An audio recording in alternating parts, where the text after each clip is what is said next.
Your mind is the most powerful tool you possess. It's the key to your success, happiness, and fulfillment in life. But like any tool, it needs to be used correctly to achieve the best results. That's where the concept of disciplining your thoughts comes in. Think about it. Every action you take, every decision you make, and every emotion you feel starts with a thought. Your thoughts shape your reality. They determine how you see the world and how you respond to it. If you can control your thoughts, you can control your life. But here's the thing, most people don't realize they have this power. They let their thoughts run wild, jumping from one idea to another without any direction or purpose. They're at the mercy of their minds, rather than being in control of them. Imagine your mind as a garden. Your thoughts are the seeds. If you let weeds grow unchecked, they'll choke out the beautiful flowers and fruits you want to cultivate. But if you carefully tend to your garden, planting the right seeds and nurturing them, you'll create a lush, vibrant space filled with positivity and growth. This is what disciplining your thoughts is all about. It's about taking charge of your mental garden and deciding what you want to grow there. Now, I know what you might be thinking. That sounds great, but how do I actually do it? Well, I'm glad you asked, because that's exactly what we're going to talk about today. The first step in disciplining your thoughts is awareness. You need to become conscious of what's going on in your mind. Most of us go through life on autopilot, barely noticing the constant chatter in our heads. But that chatter is shaping our lives in ways we don't even realize. Start by taking a few minutes each day to simply observe your thoughts. Don't judge them, don't try to change them, just watch them. You might be surprised by what you notice. Maybe you'll find that you have a constant stream of worries running through your mind. Or perhaps you'll realize that you spend a lot of time replaying past events or imagining future scenarios. This awareness is crucial because you can't change what you don't acknowledge. Once you start paying attention to your thoughts, you'll be in a much better position to guide them in the direction you want. The next step is to question your thoughts. Not every thought that pops into your head is true or helpful. In fact, many of our thoughts are based on old beliefs or fears that no longer serve us. By questioning your thoughts, you can start to separate the wheat from the chaff.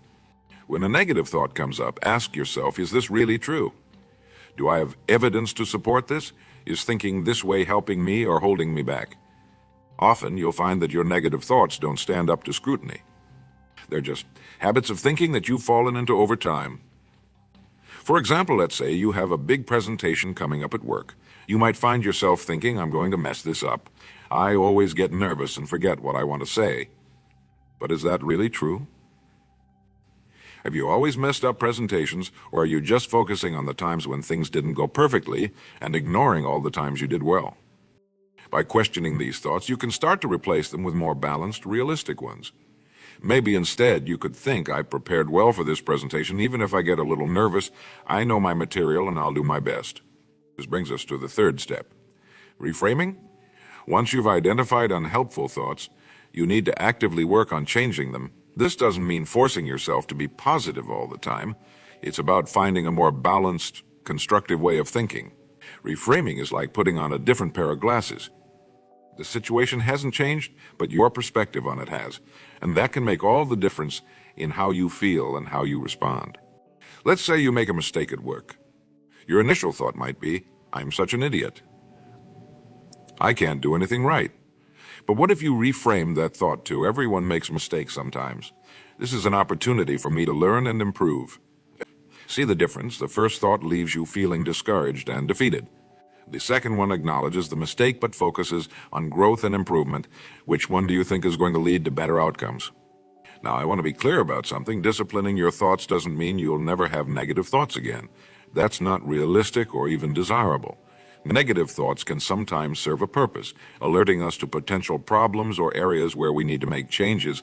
The goal isn't to eliminate all negative thoughts, it's to create a healthy balance, where you're not dominated by negativity, but can look at situations realistically and constructively. Think of it like this.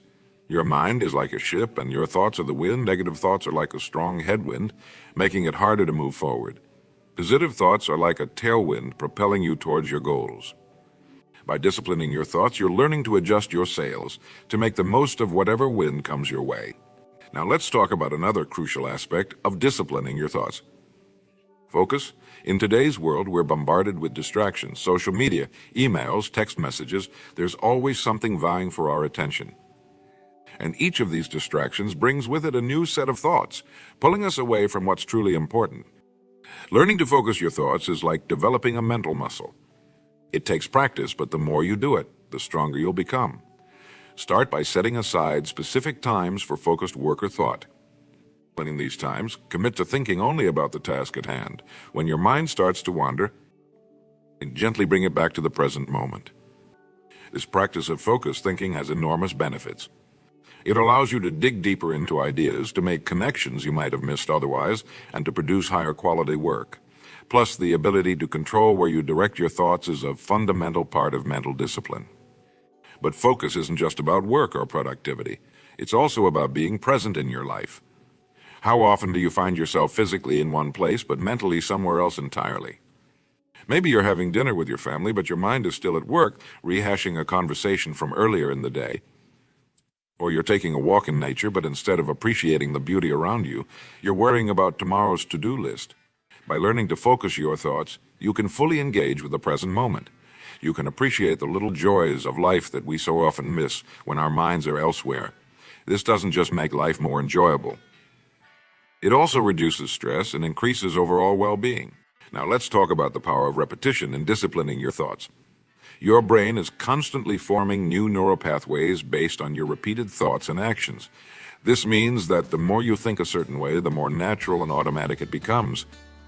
This can work against you if you're stuck in patterns of negative thinking, but it can also be a powerful tool for positive change.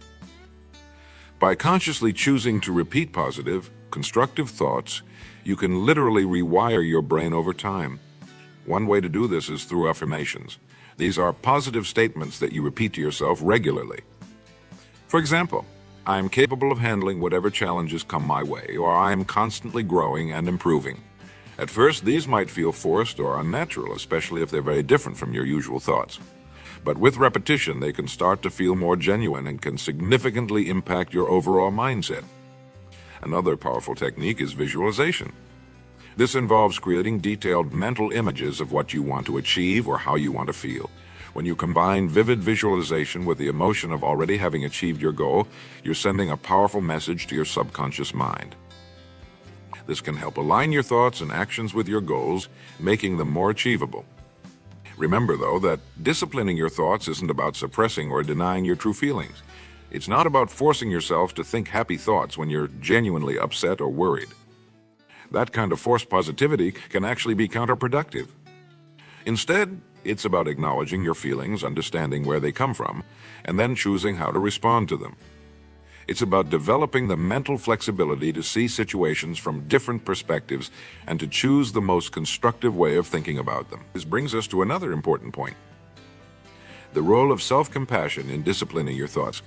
Many people make the mistake of being overly harsh with themselves in an attempt to control their thoughts.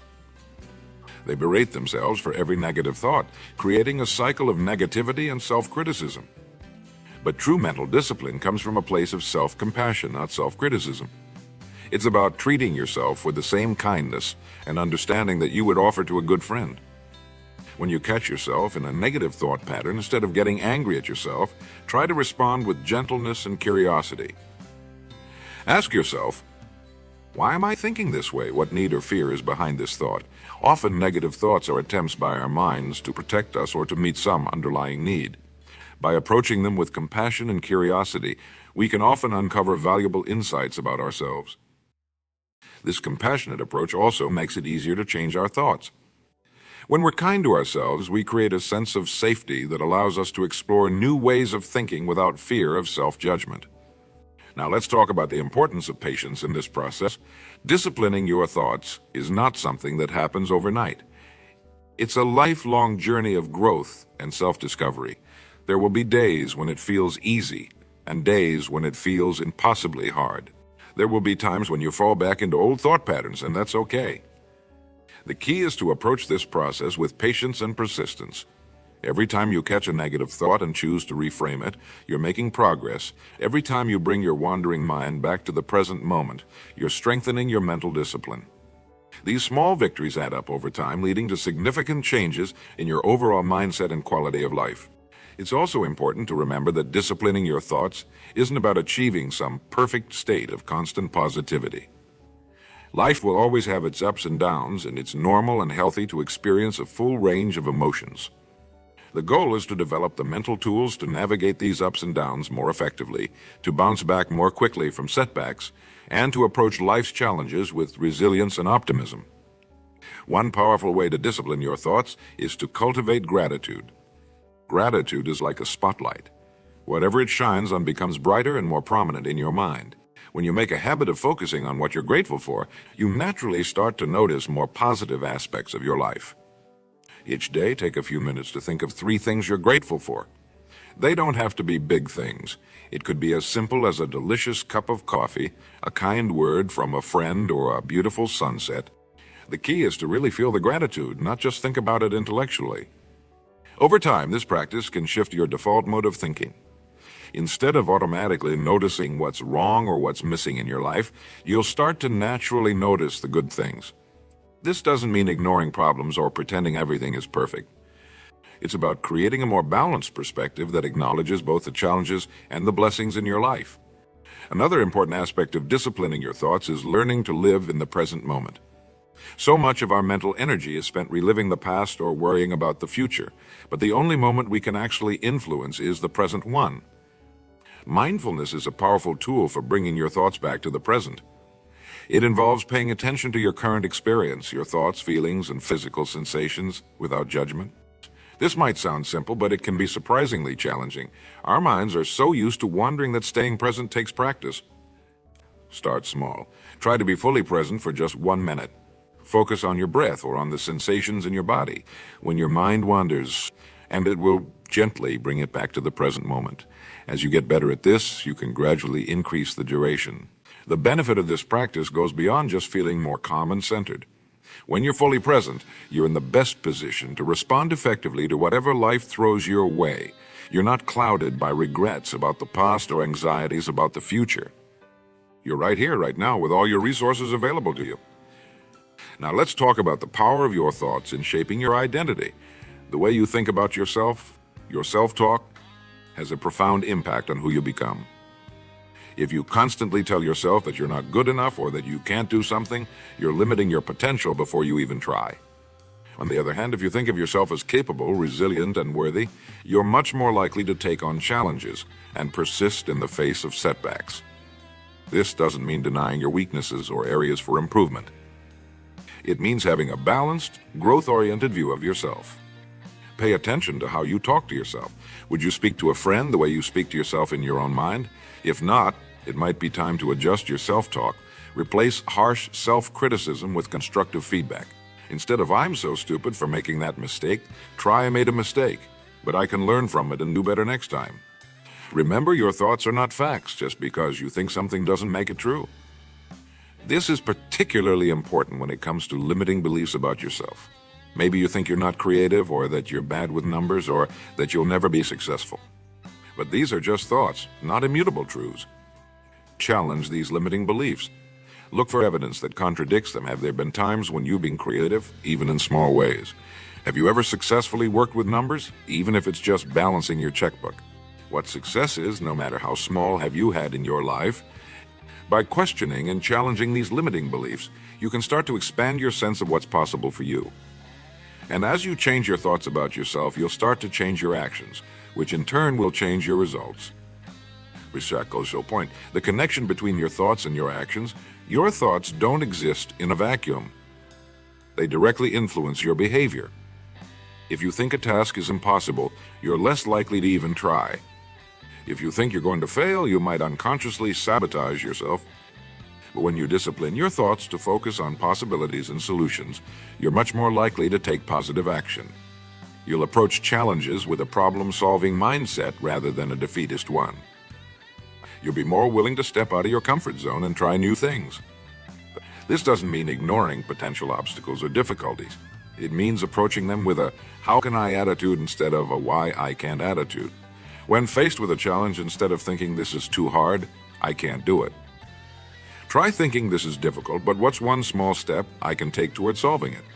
By changing your thoughts in this way, you're setting yourself up for action and progress rather than inaction and stagnation. Now, let's talk about the role of your environment in disciplining your thoughts. Your thoughts don't occur in isolation. They're influenced by everything around you. The people you spend time with, the media you consume, the spaces you inhabit. All of these play a role in shaping your thought patterns. This means that part of disciplining your thoughts involves curating your environment. Surround yourself with positive, supportive people who encourage your growth. Limit your exposure to negative influences, whether that's pessimistic news coverage or toxic social media content. Fill your space with reminders of your goals and values. This could be inspirational quotes, vision boards, or simply objects that make you feel good. The idea is to create an environment that naturally encourages positive, constructive thinking. Remember, disciplining your thoughts isn't about controlling every single thought that enters your mind. That's not possible, and trying to do so would be exhausting and counterproductive. Instead, it's about setting up systems and habits that naturally guide your thoughts in a more positive, constructive direction. It's like creating a riverbed for your thoughts to flow through. You can't control every drop of water, but you can shape the path that the river takes. One powerful way to do this is through the questions you habitually ask yourself. Your mind is constantly answering questions, whether you're consciously aware of it or not. By changing the questions you ask, you can change the direction of your thoughts. For example, instead of asking, "Why does this always happen to me?" When something goes wrong, try asking, "What can I learn from this situation?" Instead of "What if I fail?" Ask, "What if I succeed?" These questions direct your mind towards solutions and possibilities rather than problems and limitations. Another important aspect of disciplining your thoughts is learning to manage your emotional state. Your thoughts and emotions are closely linked. Each influences the other. When you're in a negative emotional state, it's much harder to maintain positive, constructive thoughts. Or it could involve engaging in activities that bring you joy and peace, like listening to music, spending time in nature, or practicing a hobby you love. The key is to have a toolkit of strategies you can use to shift your emotional state, which in turn will make it easier to maintain positive, disciplined thoughts. Remember, your thoughts and emotions are not your master, you are theirs. You have the power to choose how you respond to any given situation. This doesn't mean you'll always feel happy or that you'll never have negative thoughts. It means that you have the ability to guide your thoughts and emotions in a more constructive direction. Think of it like sailing a boat. You can't control the wind or the waves, but you can adjust your sails and steer your ship. Sometimes the journey will be smooth and sometimes it will be rough. But with practice and persistence, you can navigate through any waters. Now let's talk about the power of your thoughts in shaping your relationships. The way you think about others has a profound impact on how you interact with them. If you approach people with thoughts of suspicion or judgment, you're likely to create tension and conflict. But if you approach them with thoughts of understanding and compassion, you're more likely to build strong, positive relationships. This doesn't mean ignoring red flags or letting people take advantage of you. It means giving others the benefit of the doubt when possible and trying to understand their perspective. When someone does something that upsets you, instead of immediately jumping to negative conclusions about their character or intentions, try thinking, what might be going on in their life that I don't know about? What need are they trying to meet through this behavior? This kind of thinking can transform your relationships. It allows you to respond to others with empathy and wisdom rather than reacting from a place of hurt or anger. And often when you change your thoughts about someone, you change your behavior towards them, which can in turn change their behavior towards you. The same principle applies to your relationship with yourself. The way you think about yourself shapes your self-esteem, your confidence, and your overall sense of well-being. If your thoughts about yourself are constantly critical and negative, you're creating an internal environment of stress and self-doubt. On the other hand, if you cultivate thoughts of self-compassion and self-encouragement, you create an internal environment that supports your growth and happiness. This doesn't mean ignoring your flaws or areas for improvement. It means acknowledging them with kindness and seeing them as opportunities for growth, rather than reasons for self-condemnation. Whenever you catch yourself in self-critical thoughts, pause and ask, would I say this to a friend? If not, then why are you saying it to yourself? Practice speaking to yourself with the same kindness and encouragement you would offer to someone you care about. Now, let's delve into the role of purpose in disciplining your thoughts. When you have a clear sense of purpose, a compelling reason why you do what you do, it becomes much easier to direct your thoughts in a positive, constructive direction. Your purpose acts like a North Star guiding your thoughts and actions. When you're faced with challenges or distractions, you can ask yourself, does thinking this way align with my purpose? Is it helping me move towards my goals? This simple question can help you refocus your thoughts on what truly matters to you. If you're not sure what your purpose is, that's okay. Discovering your purpose is a journey in itself. Start by thinking about what matters most to you. What are your core values? What kind of impact do you want to have on the world? What activities make you lose track of time because you're so engrossed in them? As you clarify your sense of purpose, you'll find that it naturally influences your thoughts. You'll start to think more about how you can serve that purpose, how you can overcome obstacles in your path, how you can grow and develop to better fulfill your mission. This purpose-driven thinking can be incredibly powerful. It can help you persevere through difficulties, stay focused on what's important, and find meaning even in mundane tasks. It turns your thoughts from mere mental activity into a force for positive change in your life and in the world. Now let's talk about the importance of mental flexibility and disciplining your thoughts. Being mentally flexible doesn't mean being wishy-washy or easily swayed. It means being able to adapt your thinking to different situations, to consider multiple perspectives, and to change your mind when presented with new information. This flexibility is crucial because life is constantly changing. What worked yesterday might not work today. The beliefs that served you well in one phase of your life might hold you back in another. By cultivating mental flexibility, you ensure that your thoughts remain a tool for growth and adaptation rather than becoming a rigid cage that limits your potential. Practice looking at situations from different angles. When you catch yourself thinking in absolute terms, always, never, impossible. Challenge yourself to find exceptions or alternative viewpoints. This doesn't mean you can't have strong convictions. It means holding those convictions with an open hand rather than a clenched fist, always being willing to reconsider and refine your thinking. Another powerful technique for disciplining your thoughts is visualization. Athletes have long used visualization to improve their performance, and it can be just as effective in other areas of life. When you vividly imagine yourself succeeding at a task or achieving a goal, you are programming your mind for success. This works because your brain doesn't always distinguish between a vividly imagined experience and a real one. When you visualize success, you're creating neural pathways that support that success. You're also building your belief in your ability to achieve your goals, which can significantly impact your actions and ultimately your results. And each day, spend a few minutes visualizing yourself successfully handling a challenge you're facing or achieving a goal you're working towards. Make the visualization as detailed and vivid as possible. What do you see? What do you hear? What do you feel? The more real you can make it in your mind, the more powerful the effect will be. Now let's address a common misconception about disciplining your thoughts. Some people believe that it means never having a negative thought, always being positive, or constantly policing their mental activity. But that's not the case at all. Disciplining your thoughts is not about achieving some perfect state of constant positivity. It's about developing the mental tools to navigate the full range of human thoughts and emotions effectively. It's about being able to recognize when your thoughts are helpful and when they're not, and knowing how to shift gears when necessary. It's perfectly normal and healthy to have negative thoughts sometimes. Sadness, anger, fear, these are all part of the human experience. The key is not to eliminate these thoughts and emotions, but to learn how to process them in a healthy way without getting stuck in negative spirals. When you have a negative thought, acknowledge it. Don't try to push it away or pretend it doesn't exist. Instead, observe it with curiosity. Where did this thought come from? What triggered it? Is it based on facts or is it an assumption? Is it helping you in some way or is it holding you back? By approaching your thoughts with this kind of curious, non-judgmental awareness, you can gain valuable insights about yourself and your patterns of thinking.